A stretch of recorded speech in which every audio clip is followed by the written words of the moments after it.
नमस्कार मेरे प्यारे बच्चों, कैसे हैं आप लोग। तो पहले वीडियो में हमने कविता पहली बूंद का 2 पैराग्राफ पढ़ा और उसके अर्थ जाने। आइए अब दूसरे और अंतिम भाग को आज पढ़ेंगे और उसका अर्थ जानेंगे।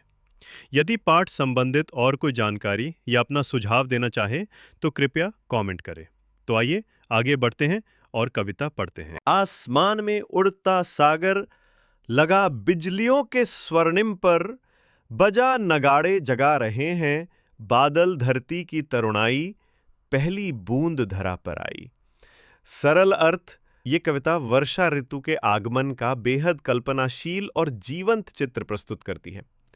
आसमान में उड़ता सागर, भावार्थ बादल को समुद्र की तरह माना गया है जो आकाश में उड़ रहा है, मानो आकाश में समुद्र ही तैर रहा हो। लगा बिजलियों के स्वर्णिम पर, भावार्थ और वो बादल बिजली की सुनहरी चमक के साथ जगमगा रहा है। बजा नगाड़े जगा रहे हैं, भावार्थ गरजते बादलों को नगाड़े की तरह बताया गया है जो जोर जोर से गूंज रहे हैं और सबको जगा रहे हैं। बादल धरती की तरुणाई, भावार्थ ये बादल धरती की तरुणाई युवावस्था नवजीवन को फिर से जागृत कर रहे हैं, यानी धरती में फिर से हरियाली और ऊर्जा ला रहे हैं।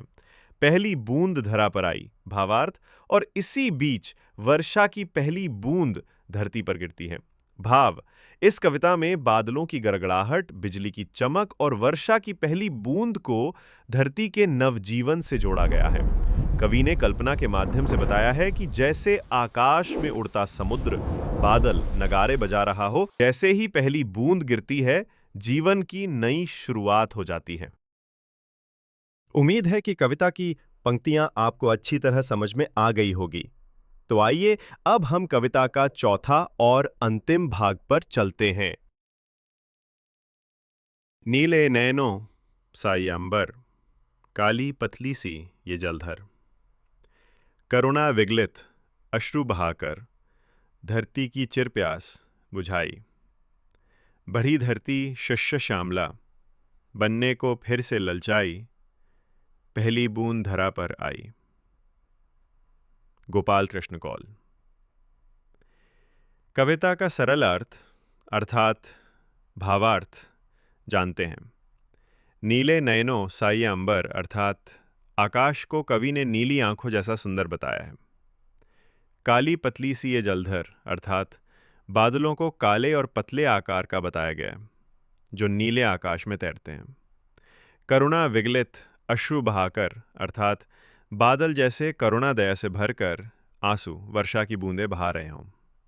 धरती की चिर प्यास बुझाई अर्थात उन बूंदों ने धरती की बहुत पुरानी चिरकालीन प्यास को बुझा दिया, यानी धरती की सुखी अवस्था को समाप्त कर जीवनदायिनी वर्षा दी।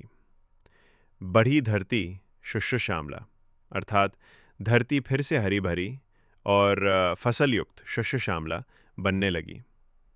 बनने को फिर से ललचाई अर्थात वो फिर से सुंदर हरी भरी बनने के लिए उत्साहित और लालायित हो गई।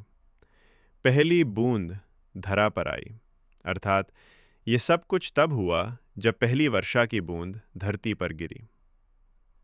भाव, इस कविता में कवि ने कल्पनाशीलता और भावुकता के साथ ये बताया है कि आकाश, बादलों और वर्षा की पहली बूंद से धरती पर एक नया जीवन आ गया। बादलों की करुणा रूपी वर्षा ने धरती की पुरानी प्यास बुझा दी और सूखी धरती फिर से हरी भरी बनने के लिए तैयार हो गई।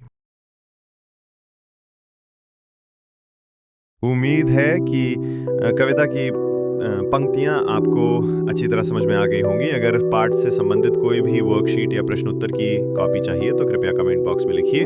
धन्यवाद।